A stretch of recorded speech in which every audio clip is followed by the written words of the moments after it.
வணக்கம், welcome to my channel to C Usha. இன்னைக்கு நம்ம பார்க்க போறது கத்திரிக்காயே பிடிக்காதவங்க கூட விரும்பி சாப்பிடக்கூடிய கத்திரிக்காய் சட்னி எப்படி செய்யறதுன்னு பார்த்தலாமா? அதுக்கு முன்னாடி இது வரைக்கும் நீங்க சப்ஸ்கிரைப் பண்ணலாம் பண்ணிட்டு பக்கத்துல இருக்க பெல் ஐகானையும் அழுத்திட்டுருங்க. அடுப்புல கடாய் வச்சுட்டு 1 டேபிள் ஸ்பூன் அளவுக்கு எண்ணெயை விட்டுப்போம். 1 ஸ்பூன் உளுத்தம்பருப்பு, 1 ஸ்பூன் கடலைப்பருப்பு, 2 காஞ்ச மிளகாய் சேர்த்துக்கலாம், 2 பச்சை மிளகாவும் சேர்த்துக்கலாம், 3 பல்லு பூண்டு சேர்த்துப்போம்.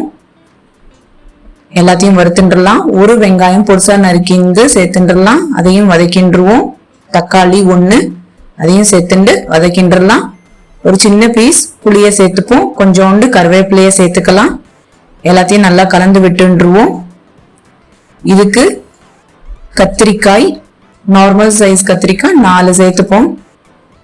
எந்த விதமான கத்திரிக்காய் இருந்தாலும் ஓகே தான்.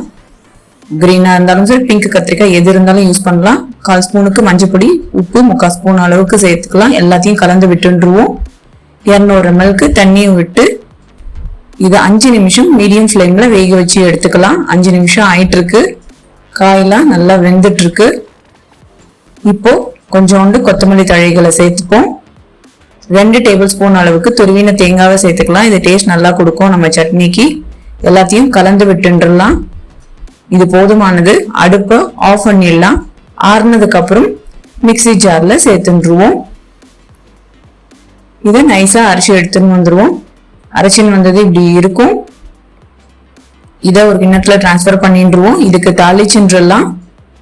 1 டேபிள் ஸ்பூன் அளவுக்கு எண்ணெயை விட்டுப்போம். 1/2 ஸ்பூன் உளுத்தம்பருப்பு, 1/2 ஸ்பூன் கடுகு, 2 காஞ்ச மிளகாய் சேர்த்துக்கலாம். கொஞ்சோண்டு கருவேப்பிலை சேர்த்துட்டு அடுப்பு ஆஃப் பண்ணிட்டு தாளிச்சது சட்னியில சேர்த்துன்றலாம். இது இட்லி, தோசை, ஊத்தப்பம் எல்லாத்துக்குமே சூப்பரா இருக்கும். ஈவன் சாதத்தோட கூட பசஞ்சு சாப்பிட முடியும். கத்திரிக்காயே பிடிக்காதவங்க கூட இந்த சட்னியை செஞ்சு கொடுத்தீங்கன்னா டாப் கிளாஸ்ன்னு சொல்லுவாங்க. நீங்களும் செஞ்சு பாருங்க. உங்களுக்கு எப்படி வந்திருக்குன்னு கமெண்ட்ஸ்ல சொல்லுங்க. இந்த சேனல் டு சி உஷாக்கு லைக் பண்ணுங்க, ஷேர் பண்ணுங்க, சப்ஸ்கிரைப் பண்ணுங்க. தேங்க்யூ.